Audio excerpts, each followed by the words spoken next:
Welcome to the Eureka Street Crypto Podcast.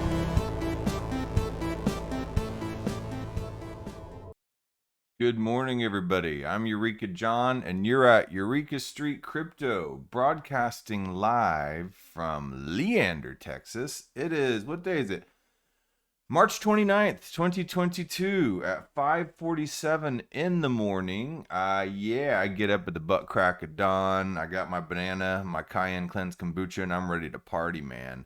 It is Tuesday, and this is episode 438. 438 episodes, so it's getting on up there.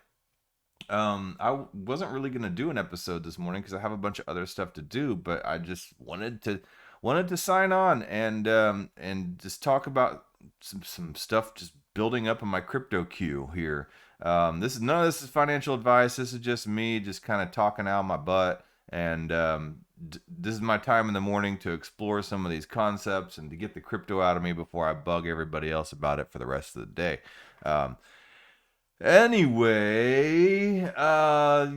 So tomorrow I have an interview with the founder of Tokel, which is a token and NFT platform, a token launching an NFT platform on built using Komodo blockchain technology. And I tried to, I'm deep into Bankless DAO, and I've been, I know the majority of people in the NFT world use, Ethereum and stuff like that as their NFT platforms, and they buy NFTs on Ethereum. But I also like to explore other options, and the whole Komodo ecosystem. They got their own thing going on over there. They have their heads down and are developing and are creating a bunch of interesting stuff. And it's like the rest of the world doesn't exist to those guys. They are focused on what they are doing, and it's pretty admirable. And they're churning out products. Atomic Dex, the Tokel platform.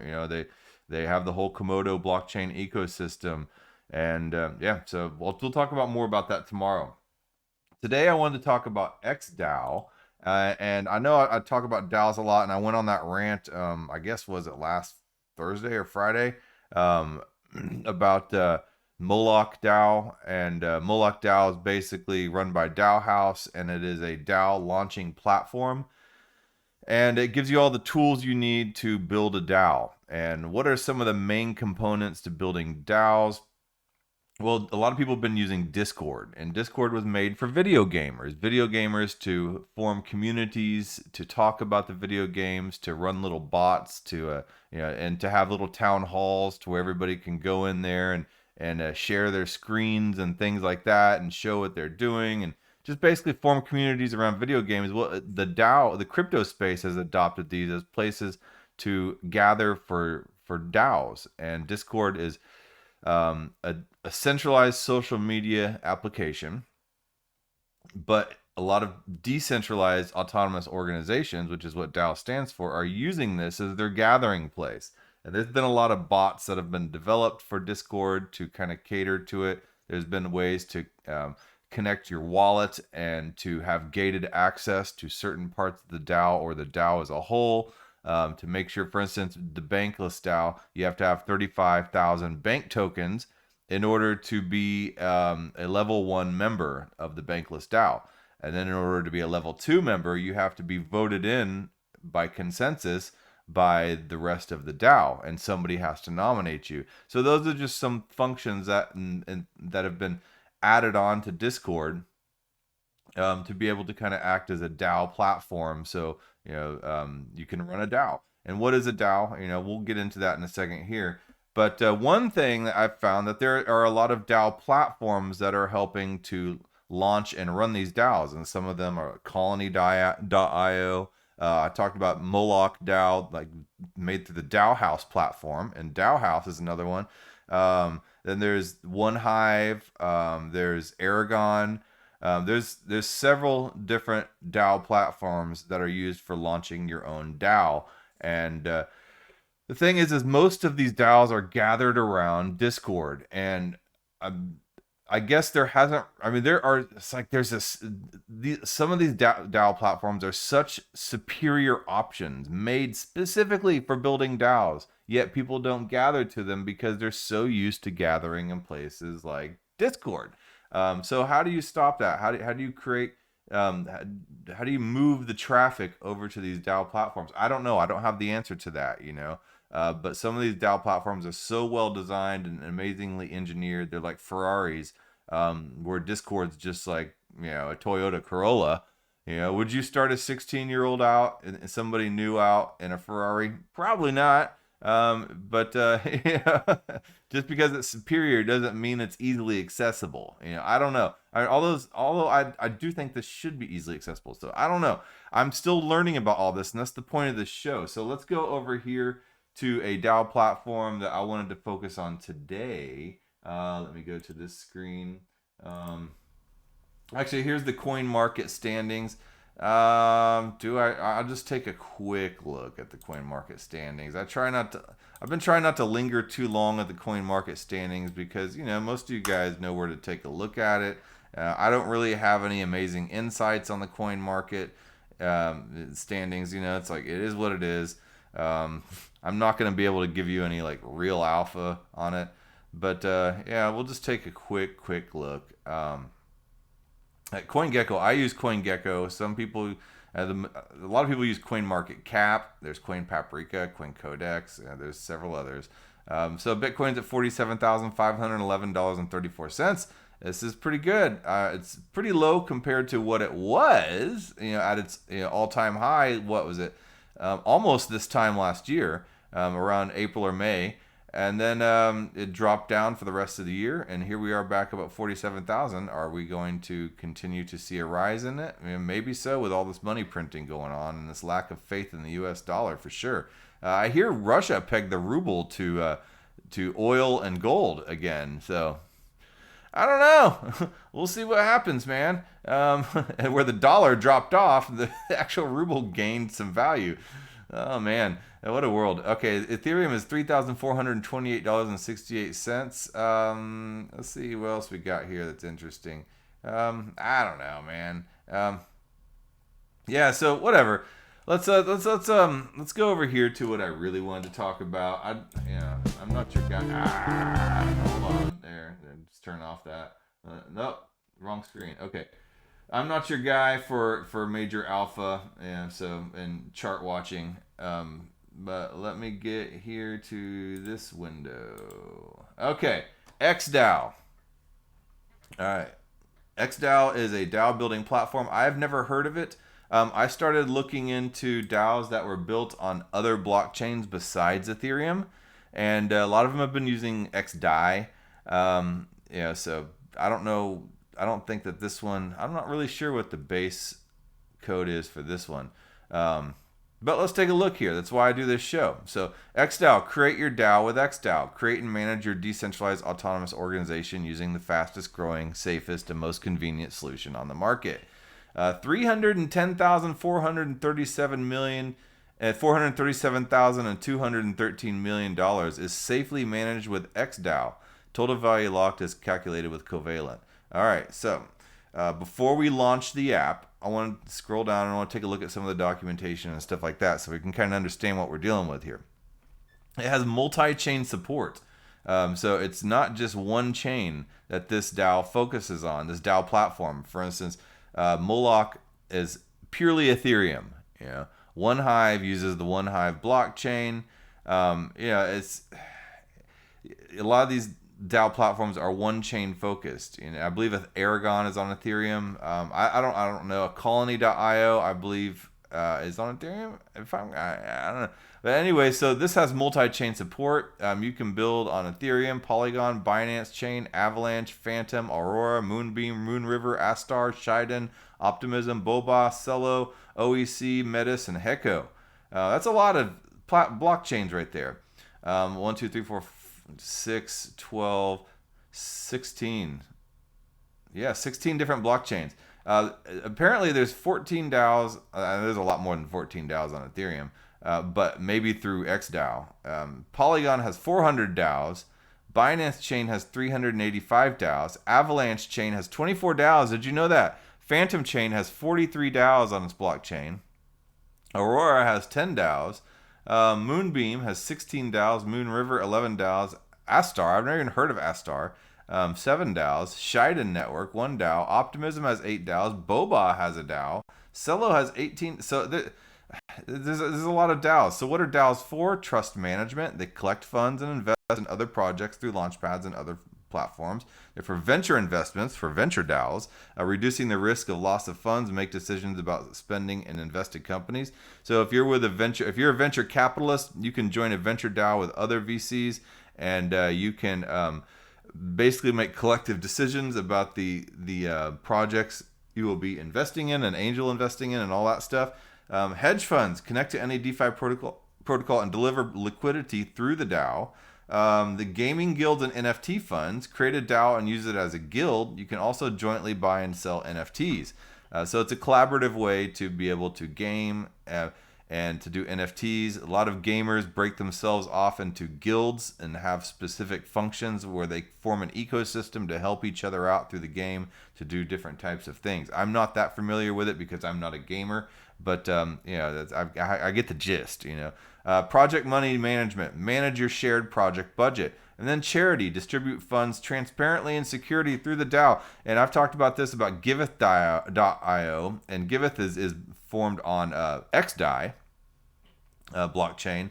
And Giveth has a system, augmented bonding curves and everything like that, where everything is 100% transparent, because that's a big problem in charity. You don't. This is why I don't sit here and donate to the Ukraine and all that stuff at the grocery store line or stuff, because you don't know where the hell those funds go. You can't see that it actually makes it to where it's supposed to go, and it has to go trickle down through all these different levels of bureaucracy and filters of bureaucracy, where people are buying each other dinners and, hotel rooms and all types of other crap before it finally actually gets to who it needs to go to. And maybe about 10%, I saw a study somewhere that said about 10% of these funds actually get to the actual end user whenever you donate to charity through something like the grocery store line, or when your manager is coming around, at the office saying, yeah, we're going to go ahead and ask you to give it, 2%, 5%, 10% of your paycheck to United Way. Yeah, if you don't do it, it's okay. It's optional. But then you suddenly get like this black mark, this frowned upon vibe about you in the office, right? So my mom went through that. Where she used to work at a bank back in the 80s and stuff, and they would come around and basically strong arm everybody into donating part of their hard-earned paycheck, to the charity. It's just like, shouldn't the business be doing this, not like forcing its employees to doing it out of threat of like being blacklisted, So anyway, DAOs are a very transparent way to be able to do this, to donate to charity and to see exactly where it goes and to track it and to make sure that what you're donating goes to the right place. And I think that's extremely important, because I donate to charity, but I donate to a lot of times I'll give directly to the person in need of help. I believe churches are pretty good about that. A lot of people are poo-poo all over religion and churches, but I've seen yes, there's the terrible examples on TV, and they make. They shine the light completely on those terrible examples. But for the majority of the part, churches do a really good job at making sure that communities in need are helped. So, ignore the Joel Osteens of the world. All right, so let's move on down away from charity. I'll get on a rant there. It says you don't want to keep me too long on that part. All right, smart contracts are very secure. Pessimistic security. The contracts were completely manually analyzed. Their logic was checked. Besides, the results of the automated analysis were manually verified. Okay. Hack and cybersecurity says, according to the assessment, the customer's smart contracts are well secured. Our team performed an analysis of code functionality, manual audit, and automated checks. So it sounds like their smart contracts check out. Binance Smart Chain. BSC, NFT, and DeFi Hackathon. First place, DAO Builder. XDAO creates a platform for next generation companies that are completely open, transparent, and secure. Hiko Gaming Hackathon. Winner, Hiko Special Award. Winner, Crust Pies. Polygon says, Polygon Grants Hackathon. XDAO, the framework for creating DAOs and the Polygon blockchain have announced the entering of a strategic partnership. Okay, Near Foundation. XDAO wins a grant from Near Foundation. I didn't see Near in that list, or maybe it was. And then Optimism. XDAO was supported by Optimism community. Hiko Chain. XDAO innovative underlying protocol. All right, so all these testimonials. Here's the core team, and they are not anonymous, so that's good. You can actually see who they are. You can go to their Twitter pages. You could probably check them out on LinkedIn and stuff like that. So they're not anonymous. That's a good sign there too. I don't have any problem with anonymous projects because I'm kind of a degen. But if you're going to be running your business and implementing this stuff into your business, I can completely understand you wanting to be able to put a face to a name, to a profile, and to kind of know that these people are humans and not some shysters, shadowy super coders, Anyway, so perfect DeFi integration. So this DAO can integrate with DeFi. And it shows a bunch of the examples here: 1inch, Uniswap, Aave, Instadap, Sushi, Compound, PancakeSwap, DBank, 8board, Zapper, Zerion, and Snapshot. Man, looks like a pretty solid, complete solution. So, what is XDAO? XDAO, sorry, not XDAI. That's a whole different thing. Okay, XDAO. The main point of creating XDAO is that we simply want to make decentralized finance more accessible for people. The days of blockchain technology being something distant and terrifying are over. I agree. And I saw a tweet yesterday that said, let me see if I can find this tweet real quick, because it's a really good tweet, and I did bookmark it. And while I let that load, so oops, I went on to the wrong page here, and let me let this click back. All right. Okay. In very simple terms, XDAO is a platform for creating and managing decentralized autonomous organizations. To create your own DAO, you no longer need to understand the code or be able to write a smart contract. It's probably hard to believe, but thanks to XDAO, it will take you less than 1 minute to create your own decentralized autonomous organization. So what do they mean by needing to know code? And let me take you to this example. I will move one of these tabs over here from GitHub over to the screen of which I am pointing to. Okay. All right, so okay, there it is. Okay, so here is a GitHub for how to create your own DAO with Avalanche. And they go through what are DAOs. DAOs are systems that help us work with people around the world in a safely and clear way. Typo there. Think of them like an internet native business that's collectively owned and managed by its members. They have built-in treasuries that no one has the authority to access without the approval of the group. Decisions are governed by proposals and voting to ensure everyone in the organization has a voice. There's no CEO who can authorize spending based on their own whims, and no chance of a dodgy CFO manipulating the books. Everything is out in the open, and the rules around spending are baked into the DAO via its code. And I talked about the code being external as an external source of truth and all that stuff, and the whole Moloch DAO rant I did last week. So you can go back and look up that rant. Actually, I think it was a terrible episode technically, on a technical basis, but there's just some philosophical concepts I really wanted to get out of my head about this whole idea of sacred texts and code and truth and all that type of stuff, and what Moloch is, the god of coordination failure. And so go back and give that episode a listen. I mean, yes, it technically was not a good episode, but as far as me trying to articulate some of these more philosophical concepts around DAOs, I think I kind of did okay. Anyway, so if you look down here at how to create your own DAO with Avalanche, if you're not using a DAO launching platform like XDAO or DAO House or something like that has the graphical user interface, the GUI, G-U-I, you have to use things like the Remix IDE and a MetaMask wallet right here, and you have to go through and create your little environment. Actually, with Remix, you don't. You can use the web environment. But then you have to start going here, and you can see this is a lot of code. And for a lot of people who are running a business, they're not coders, and they don't want to sit here and have to sift through code and copy and paste code and stuff like that. They just want to point and click because they're trying to run a business and or a DAO and stuff like that. They're business people. They're not coders. So I understand that. Obviously, the best way to set up a DAO is to create the code yourself, and and just to do it that way, because then you know exactly what the code is doing and all that stuff. But if you're not a coder or you don't have access to a coder right by your side to help walk you through this stuff, then you can use one of these DAO building platforms. So let's go back over here to the XDAO platform. Hold on, let me see, just real quick. I still wanted to see if this tweet has pulled up. And then we go to my bookmarks. Okay. Okay, so I have this bookmarked tweet that just basically talked about Normie's view of the blockchain. And okay, so oh man, okay, I didn't bookmark it. Damn it. Okay, so whatever. So let's go back to the point.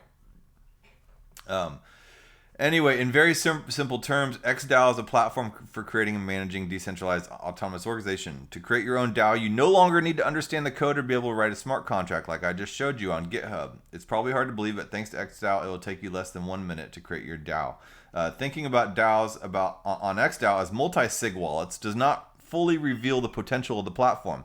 Unlike multi-sig, and a multi-sig wallet is basically a crypto wallet where it has several people that hold the keys. So you can set it up to be 3 people, 5 people, 7 people, 9 people. And Gnosis, Gnosis,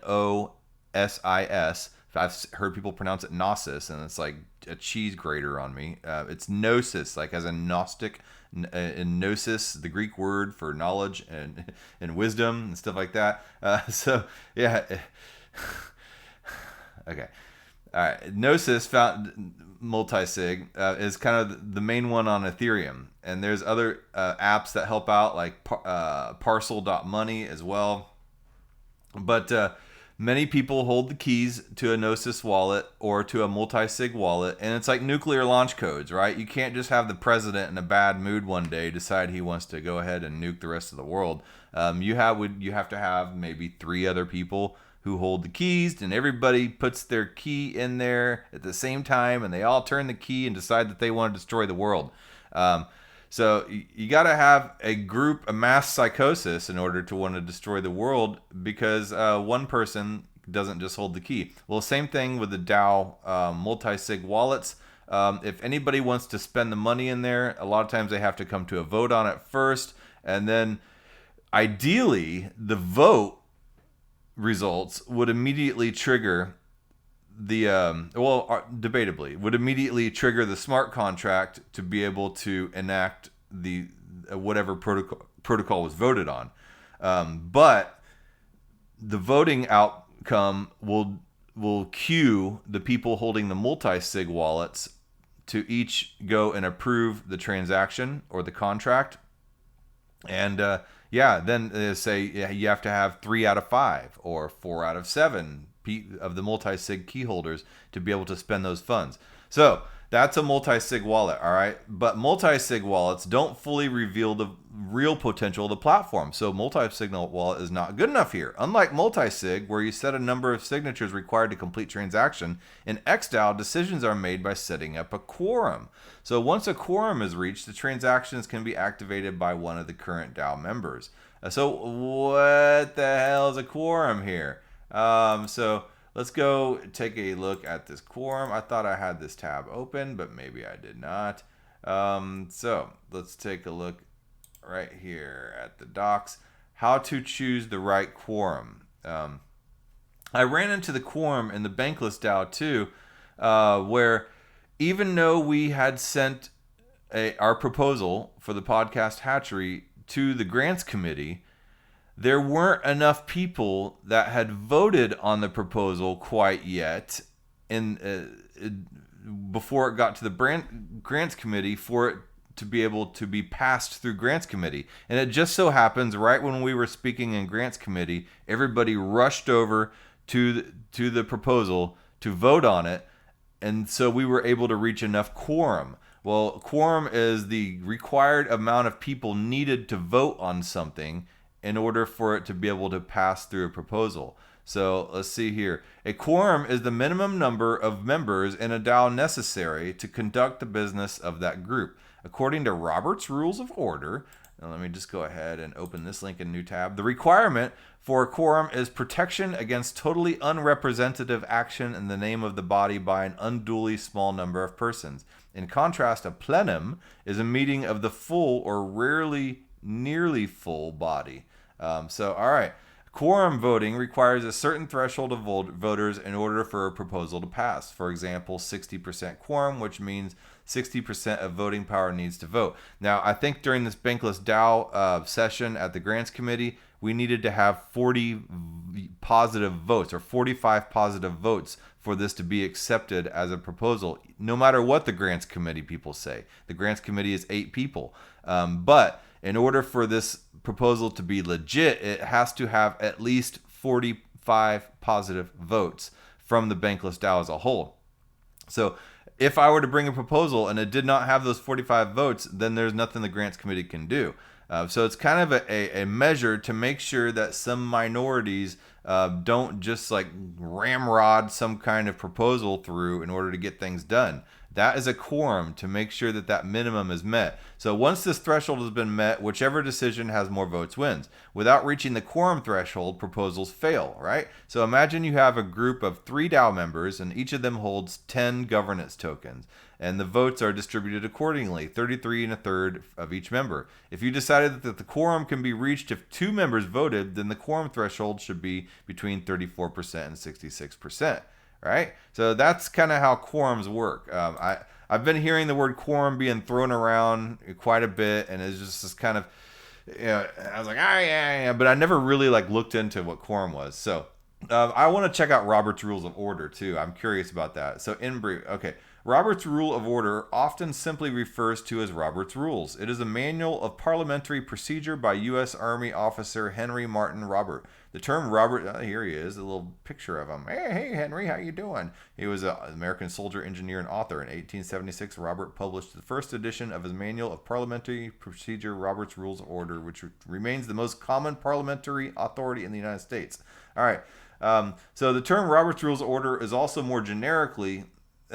used more generically to refer to any of the more recent editions by various editors and authors, kind of, I guess, like the Chicago Manual of Style, the MLA Handbook. So based on any Roberts original editions, and the term is used more generically in the United States to refer to parliamentary procedure.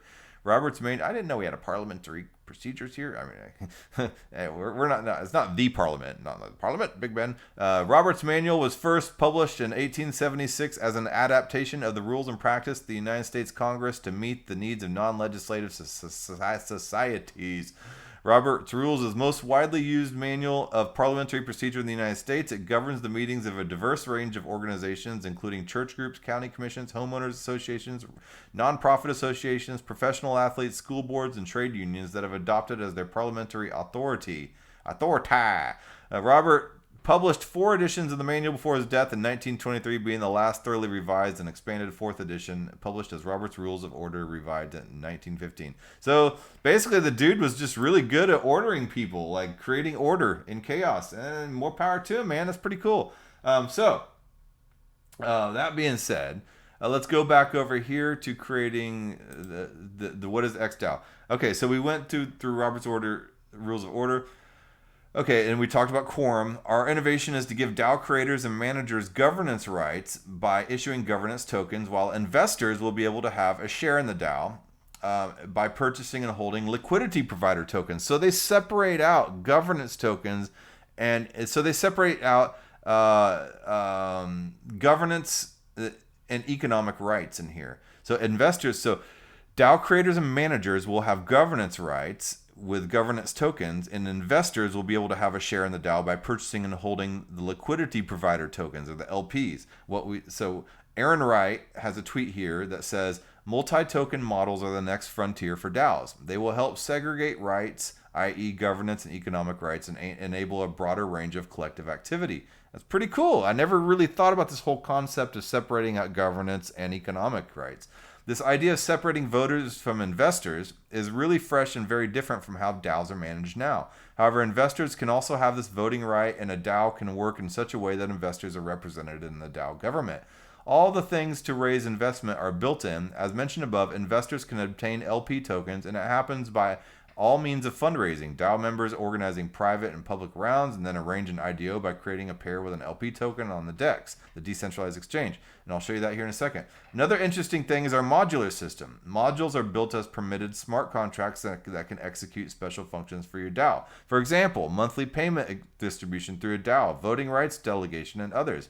All right, and then the holders of governance tokens of the organization created on the XDAO platform will be able to determine the process for accepting new members into their DAO, manage the organization's finances, establish rules for the issuance and the sale of LP tokens, and much more.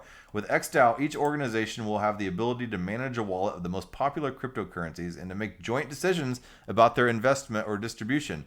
So cool, man. So in terms of making money, XDAO is the most suitable tool to invest in DeFi protocols. XDAO Connect works with Wallet Connect. And if you don't know what Wallet Connect is, it's sometimes whenever you're clicking onto a DApp, a decentralized application, or a website that has a wallet on it, it'll ask you to connect your wallet, and you can connect using Wallet Connect, and that'll expand out to a bunch of different options besides MetaMask of ways in which you can connect your wallet to a bunch of different types of wallets.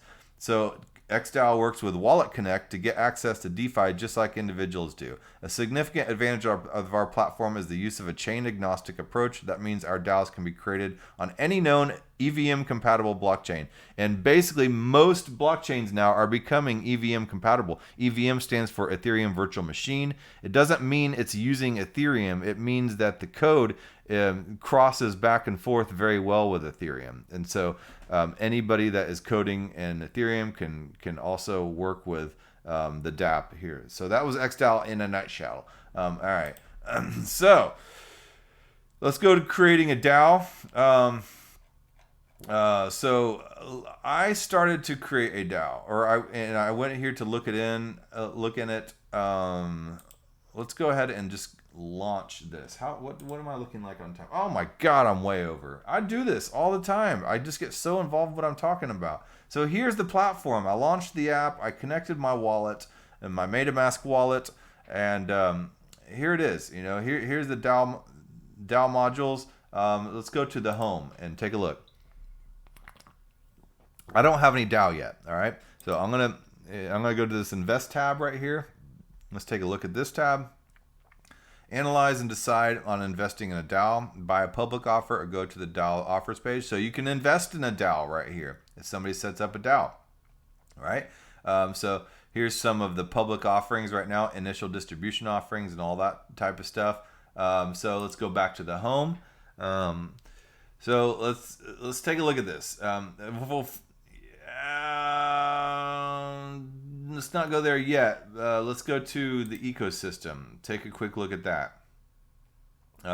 Here's some of the other DAOs that are on here. Not a whole lot right now. And then here's some of the modules.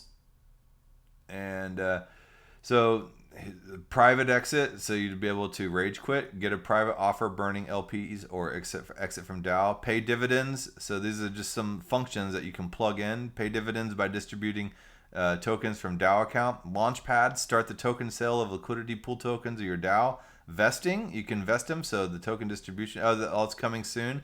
Gas compensation, that's a big thing, because a lot of times in multisigs, if you're the last one to sign off on a multisig, you're stuck with the gas, and you have to trust the DAO to be able to reimburse you for that. And if you're working on Ethereum, those gas prices are pretty high. So anyway, there's some other stuff. Time locks, governance token delegation, Telegram bot, transaction combination. Do as many actions on behalf of the DAO in one transaction. Okay. And transaction automation. Automate the execution of transactions when certain conditions are met. That's what I was talking about whenever something would happen immediately, right whenever some type of voting is done. then some smart contract can be immediately triggered instead of having to go to the multi-sig holders to do so. So let's go over here to create. What is this connect button? I want to see what this connect button does. Okay, wallet connect URI here. Okay. All right. So let's go back over here to create a DAO. So I would just, this looks pretty simple. So Eureka DAO. Yeah, your Kika DAO. No, not your Kika. Eureka DAO. I guess it'd be ED. I don't know. I don't want to name my DAO symbol off of erectile dysfunction. EUR. All right. So set up partners and shares. Then there would be my partner address. So that would just be me right now. I could add as many partners as I wanted into here. And I could set up a quorum vote of what percentage of these people in the DAO needed to vote in order for a proposal to be passed.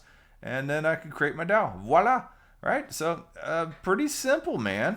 I've had a window, a pictorial up on, about these liquidity pools too that I thought was pretty important.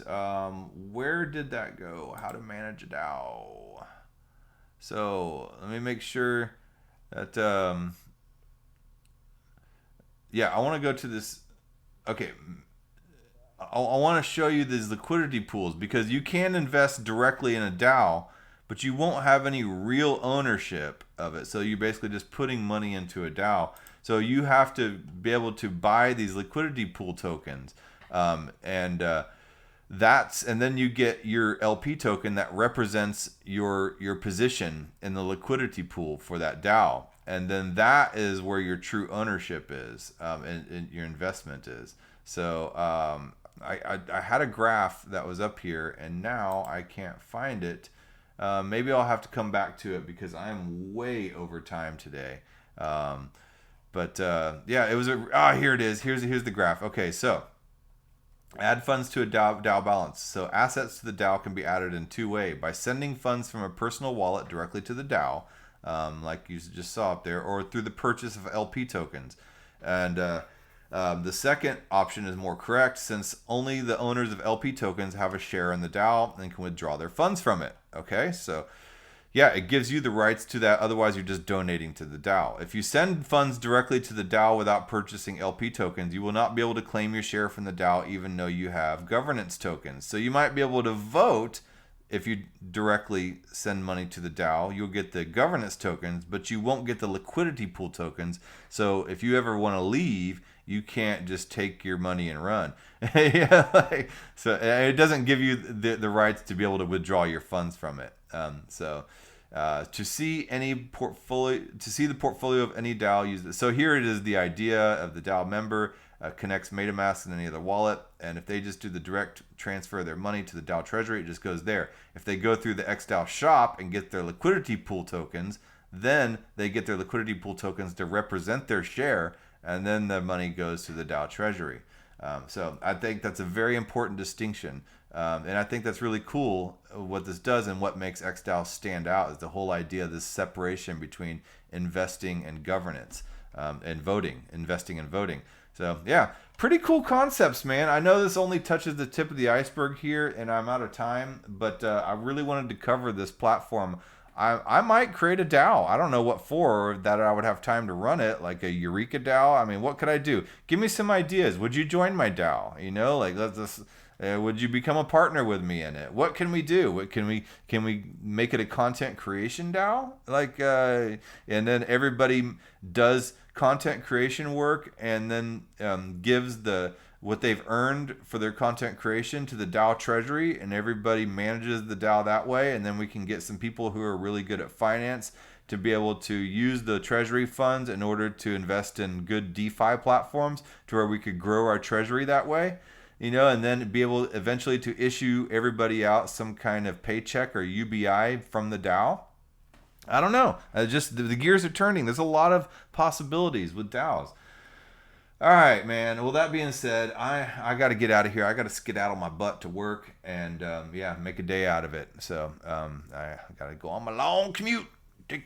put the axe to the grinding stone. Yeah, I'm probably going to be putting a notice. I hit my 5-year mark here April 10th, and I want to go full-time Web3 and crypto. I'm working at it. It's a scary place to be. You know, I have a house note, I have a family, wife, kids, all that stuff.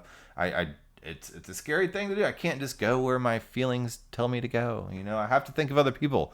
So all right, but I'm teetering. This is hour and 20 minutes, hour and 15 minutes there, and an hour and 15 minutes back every day. That's 2.5 hours of my day just driving. It's a lot. So, all right, man. Well, I will talk to you guys later. Okay, wrong one. Okay, outro. Bye.